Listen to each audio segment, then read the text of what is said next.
Mga mananap.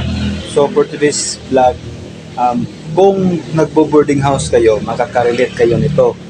So, yun siya, maingay yung motor kasi malapit tayo sa daan. So, tuturuan ko kayo kung paano magluto ng noodles na hindi gumagamit ng apoy.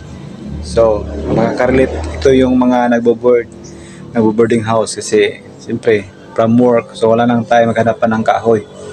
So, ngayon, kasi nagugutom ako and wala akong content, so ito, tuturuan ko kayo paano magluto ng noodles na walang apoy. So, stay tuned and pag-subscribe naman para updated kayo sa aking mga bagong video. Haha. Ating gawin, siyempre, i-andam natin yung ating noodles. Okay? So, hindi ito sponsor. So, meron din akong tinapay kasi kadalasan sa nagbo-boarding houses, hindi na nagluluto ng kanin, so tinapay. So, ito na yon. I-reveal ko na kung ano yung technique ng walang apoy. Ito, tingnan nyo ito, heater. So, take note, bago kayo maglagay ng noodles sa heater kasi yung ginagamit sa pag nagbo-boarding house ka, heater. So, ito yung nagpapainit ng inyong damdamin. Charot. So, heater, bago kayo maglagay ng noodles dito sa loob, is damihan nyo konti ng tubig kasi isasabay na rin natin ang pagkakape. So, kukuha tayo ng baso kasi nga nag-iinit naman tayo. So, kukuha tayo ng baso kasi magkakape na rin tayo. Yun ba? Sa bayan na. Yun yung maganda sa boarding house kasi natututo kang natututo kang multitasking. Nagagawa mo ng maraming bagay sa isang gawain lang. Kasi nga, madalian. So, may duty tayo mamaya. So, nagmamadali. So, bigyan natin ng technique para mas mabilis ang ating gawain. So, nag-iinit tayo. Marami konti ang tubig. Kukunan natin ng tubig para pangkape. Tapos, pag mabukal na, ilagay natin yung noodles. So, yun ha. Technique na iruan.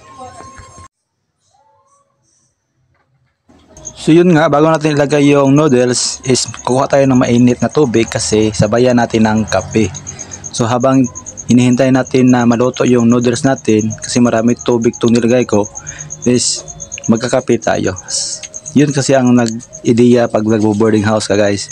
Kasi nga, ikaw lang mag-isa so multitasking talaga para hindi ka malate sa trabaho or para mabilis gawin ang trabaho mo. Yun lang yun. At dahil nakakuha na tayo ng mainit na tubig, ngayon ilalagay natin ang noodles sa heater.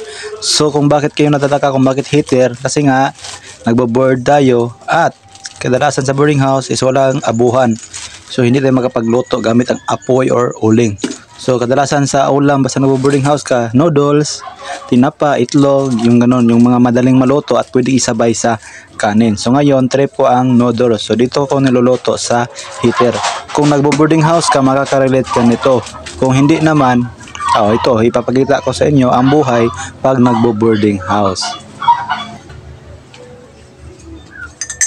So ito na yung kape natin. So magkakape tayo. And kape, stick lang muna. Hindi mo kayo mag-boarding house guys. Ikaw lang kasi mag-isa kaya maningkamot ka mag-isa mo. Yung may mga nanay dyan kasi sila yung gumagawa pag nagtrabaho. Ibig sabihin may trabaho kayo, hindi na kayo gagalaw sa bahay. Huwag naman kayong ganun. Gusto kayo bigyan ng pagkain, balon, kape. Tapos hindi naman kayo nagbibigay taga-sweldo sa nanay nyo. Ano kayo, bagagnaw? Ganun ba? Ano kayo, ganun? So habang naghihintay tayo na maluto ang ating noodles, magkape muna tayo, ito slob, diba? Kasi marumi yung tinapay, kailangan linisan. Sarap. So kung pareho tayo, Bisaya tayo, mahirap tayo, and proud to be that, diba? So ang sarap ng kape. Okay. Na ang ating kwetsaw, ating noodles, kaya ilalagay natin ito sa yahong kasi kakain na tayo. Okay.